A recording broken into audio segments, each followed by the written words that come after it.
अब एक Indian IIT engineer ने मुझे एक फेनिकुलर रेलवे का उनने गोवा में बनाई है, वो प्रेजेंटेशन दिया। तो मैं लद्दाख और लेह में मेरे पास सीआरएफ का 1000 करोड़ का फंड है। मैं पहाड़ पर चढ़ने के लिए मैंने उनको कहा कि ऐसा डिज़ाइन तैयार करो कि ऊपर में लोग बैठेंगे और नीचे में भेड़ बकरी सफरचंद सेब सब रहेगा और ऊपर पहाड़ पर जाएगा और उतरेगा। तो ऐसा डिज़ाइन उन्होंने तैयार किया है। इतने पहाड़ों पर जाने के लिए है, वो सब जगह इतना इकोनॉमिक वायबिलिटी है क्योंकि इलेक्ट्रिक की कॉस्ट कम है और जहाँ पहाड़ है वहाँ हाइड्रो पावर है। तो मैंने आपको हिमाचल के मुख्यमंत्री जी को कहा था कि आप जो पावर है, एक तो जीएसटी 9% वो वापस कर दो, रेस्टोरेंट्स होटल्स के लिए जगह दे दो, और इसके साथ साथ जो पावर है आप 10 साल के लिए फ्री दे दो, विदाउट पावर के कोई कॉस्ट है। तो वो 3 रुपये यूनिट पर आए हैं। तो पावर कॉस्ट को हमने सब्सिडाइज कर दिया है। तो इकोनॉमिक वायबिलिटी है।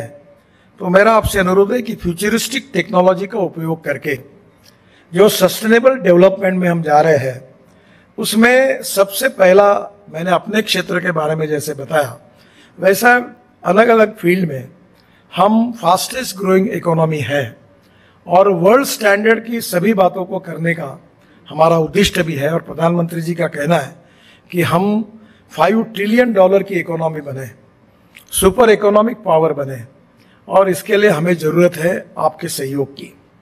केवल ऑटोमोबाइल इंडस्ट्री की मैं बात करूंगा जो मेरे डिपार्टमेंट की, उसका टर्नओवर 7.5 लाख करोड़ से है। हम जो रोपवे केबल कार बना रहे हैं, मुझे आपका सहयोग चाहिए। मैं भी ऑस्ट्रिया गया था और जब मैंने वो वहाँ बताया हमारा प्रोग्राम, तो उन्होंने कहा कि ये वर्ल्ड का सबसे बड़ा प्रोग्राम है। 260 रोपवे केबल कार फेनिकुलर रेलवे, और इसकी कॉस्ट 1,30,000 करोड़ है। अब मैं पैसे में करोड़ों में बात करता हूँ, तो आपको अभी तो पता है कि मेरे पास पैसे की कोई कमी नहीं है, क्योंकि मैं बजट भी है और पैसा बाहर से भी है। तो अभी मैंने ये कहा कि पब्लिक ट्रांसपोर्ट ऑन इलेक्ट्रिसिटी, तो 2 काम हम कर रहे हैं। सीआई इसके लिए विशेष रूप से स्पेशल कार्यक्रम करें। एक ये धौला कुआं से मानेसर गुड़गांव 3 लाख क्यूसेक्स का ट्रैफिक है। कल मैं हवाई जहाज से उतर रहा था तो मैंने हमारे मेंबर एनएचआई को बताया, देखो आग लगा जैसे दिखता है, पूरे रोड पर ऐसी गाड़ियां, ट्रैफिक जाम पड़ा था। अब हमारा प्रयास है कि ये जो धौला कुआं है, ये होटल से आगे, अब उसके जाके हम लोग पॉन्ड्स या ऐसी स्काई बस शुरू करेंगे कि 10-10, 5-5 मिनट के बाद हम डायरेक्ट गुड़गांव तक, और गुड़गांव में अंदर तक वो ऊपर से ऊपर चलती रहेगी।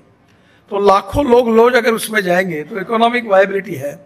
That is public transport on electricity by using, अभी ये अलग बंगलोर के लिए हमने ये किया, ये तो अलग है 1,30,000 करोड़, पर ये बीओटी में और पीपीपी में वायबल है क्योंकि इतनी ट्रैफिक डेंसिटी है।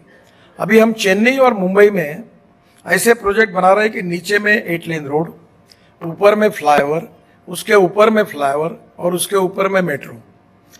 हमने नागपुर में बनाया था, वर्ल्ड रिकॉर्ड हो गया। नीचे में रोड, फिर फ्लाईओवर, फिर मेट्रो। तो मेट्रो के बजाय हम कोई ट्रांसपोर्ट सिस्टम जिसमें कैपिटल कॉस्ट कम हो, क्योंकि मेट्रो की कॉस्ट पर किलोमीटर 350 करोड़ आ रही है, और ये जो कॉस्ट मैं जो सोच रहा हूँ उतनी कैपेसिटी की 50 करोड़ के अंदर आ रही है। तो इससे इकोनॉमिक वायबिलिटी बढ़ेगी और इसमें बहुत बड़ी इन्वेस्टमेंट चाहिए, एंटरप्रेन्योर्स चाहिए। दूसरी बात, जो ऑस्ट्रिया की कॉन्फ्रेंस हुई, काफ़ी इंडियंस आए थे, तब मैंने उनको कहा कि हमारे यहाँ पेइंग कैपेसिटी कम है और इसलिए हमको आप टेक्नोलॉजी में जॉइंट वेंचर में हम कॉस्ट कैसे कम करें इसके लिए सोचो। साथ हाइड्रोजन, अभी मैं हाइड्रोजन के गाड़ी में ही एक इंटरव्यू दे के आया हूँ। तो हाइड्रोजन का तो फ्यूचरिस्टिक फ्यूल है आपके इंडस्ट्री में, chemical industry, steel industry, pharmaceutical, इसमें एज ए फ्यूल आप हाइड्रोजन यूज कर सकते हैं। हाइड्रोजन 3 प्रकार का है। ग्रीन हाइड्रोजन, तो ग्रीन हाइड्रोजन मिशन बना है जो पानी से, बायो ऑर्गेनिक वेस्ट से बनता है, पर हमारे यहाँ पेट्रोलियम से ब्राउन और कोयले से ब्लैक हाइड्रोजन बनता है। और हाइड्रोजन में अभी जो टेक्नोलॉजी आ रही है, हमारा प्रयास है कि 100 रुपये किलो हाइड्रोजन मिलना चाहिए। तो निश्चित रूप से हाइड्रोजन ये फ्यूचरिस्टिक फ्यूल है और मैं सीआई के लोगों को विशेष रूप से कहूँगा कि हाइड्रोजन मिशन को लेकर आप इसको सबसे ज़्यादा प्रायोरिटी दो, क्योंकि अब वर्ल्ड में हम ऊर्जा को आयात करने वाले नहीं, हम ऊर्जा को निर्यात करने वाला देश बनेंगे। ये जो 16 लाख करोड़ हम लोग खर्चा कर रहे हैं, इसके बजाय हमारी रेलवे, हमारे एविएशन, हमारी इंडस्ट्री, हमारी ट्रक, बसेस हाइड्रोजन पे चलेगी। अभी लेलैंड और टाटा ने जो ट्रक तैयार किया IC इंजन के, उसमें डायरेक्ट हाइड्रोजन डाल सकते हैं। अभी कंस्ट्रक्शन इक्विपमेंट में हाइड्रोजन आ गया, मिथेनॉल आ गया, डीजल आ गया, इलेक्ट्रिक आ गई। इलेक्ट्रिक की तो कहानी ऐसी हो गई कि अब इसी होटल में मुझे सवाल पूछते थे कि रास्ते में गाड़ी बंद होगी तो क्या होगा, फिर क्या होगा। अब कोई नहीं पूछता, अब वेटिंग लिस्ट है।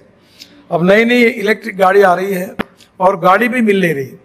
इलेक्ट्रिक स्कूटर आज इतने बड़े प्रमाण पर आ रहे कि 400 स्टार्टअप इलेक्ट्रिक स्कूटर बना रहे हैं। हमारी 2 व्हीलर इंडस्ट्री में बजाज, TVS और हीरो, इनका 50% प्रोडक्शन एक्सपोर्ट होता है। और अब 400 स्टार्टअप तैयार हुए हैं और उनको बहुत अच्छा बुकिंग मिल रहा है। अभी ई-रिक्शा सक्सेसफुल हुआ, ई-कार्ट आ रही है, ऑटो रिक्शा आ रही है, ई-वैन आ रही है, ई-बसेस। केवल बसेस की बात मैं आपको बता दूं, अभी मैं एक स्कीम तैयार कर रहा हूँ कि हमारे देश में पब्लिक ट्रांसपोर्ट को हमको प्रायोरिटी देनी है। ये बहुत बड़ा पोटेंशियल है कि इसकी इकोनॉमिक वायबिलिटी, एक डीजल की बस, उसकी कॉस्ट 115 रुपये पर किलोमीटर है।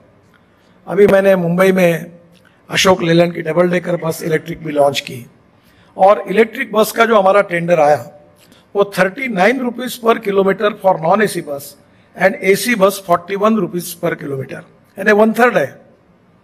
और इसके लिए इसकी फ्यूल कॉस्ट कम है।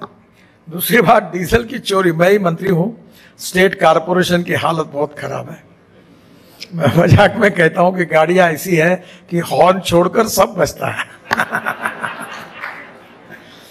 तो अभी मैंने उनको प्रपोजल दिया है कि इलेक्ट्रिक बस ऐसे डिजाइन कर रहे हैं कि लोग आगे से जाएंगे और आगे से उतरेंगे, कैमरा लगा हुआ रहेगा और कार्ड, नो टिकट। क्योंकि टिकट चालू किया तो कंडक्टर पैसे डालता है, वो जाते ही नहीं उधर, और डीजल की चोरी होती है, तो पूरे खत्म हो गए देश के। तो अब ये नई सिस्टम हम तैयार करके बसेस की एक योजना बना रहे हैं।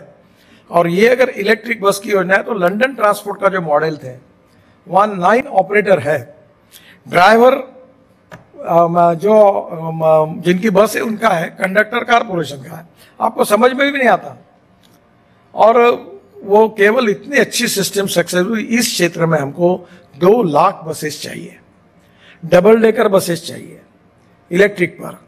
और मैं आपको बताता हूँ, अब सब इतनी सुंदर बसेस, अभी वॉल्वो के एक स्लीपर कोच, मुझे याद है कि मैं मुंबई पुणे एक्सप्रेस हाईवे जब बनाया तो उसके बाद में वॉल्वो बस आई, तो फिर वो वॉल्वो बस से लोग जाने लगे, तो ST वाले कहने लगे मुझे कि इसको बंदी करो। तो मैंने बोला ये बंदी करने के बाद आप खरीदी करो। तो अब ST ने वॉल्वो बस खरीदी की और दादर से छुट्टी है, हर घंटे में वो पूरा फूक हो जाती है, क्योंकि अब लोगों को कंफर्ट चाहिए। और वो दिन भर वॉल्वो मुंबई से पुणे घूम रही है और लोग अच्छा आराम करते हुए जाते हैं। तो double decker buses air condition electric पर, जो यूरोपियन स्टैंडर्ड्स की, इतना पोटेंशियल है टूरिज्म में, पब्लिक ट्रांसपोर्ट में। और इसके साथ अभी